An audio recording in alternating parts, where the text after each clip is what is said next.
Oh, what's up everybody? Ryan at Goose River Farm. Today we are talking compost. Been working on turning all of my compost bays over the last few days here. We sifted out that far one into a handful of plant pots over there of some half decent compost, still kind of mulchy, but yeah, good to mix in with some other topsoil for some pots and some other bed fillings and stuff. So yeah, when you hear somebody say that they're turning their compost, well, there's a few different ways that you can do it. You know, there's devices you can get to just kind of put into the pile and just literally help you kind of stir it and turn it. What I'm doing here with these 4 bays is I literally turn one into the next and the next into the next and so on and so on. So yeah, we'd emptied out that one, took the good stuff, and then moved what was in there into there, and what was there into there, and what was there is now there, and now what is there will go there. So this is the whole flow. We got the chickens working away on some like wood chips and sawdust and hay and straw and food scraps and garden trimmings and whatever else, you know, we throw on in there. They churn it up, they break it up, they eat it, they poop on it, and then we scoop it all up off the ground and we put it right in there and the composting starts. So yeah, it'll get up to a nice hot temperature a few times over, hopefully. Got a compost thermometer in them just to kind of keep up on it.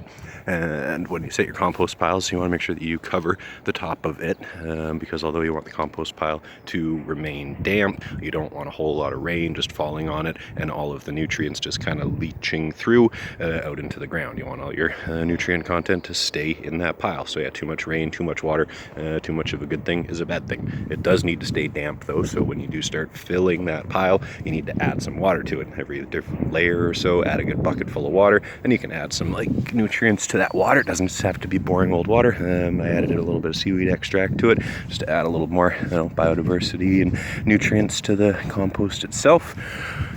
Layered with just a little bit of extra hay to add a little bit of air to the compost pile, because it does need oxygen within the pile to do its job. That's why you turn it a few times, so you can introduce oxygen into the compost environment and let those microbes thrive and survive. So yeah, this was a pretty easy setup. Pallets were free, just slowly, skillfully acquired from a few places here and there.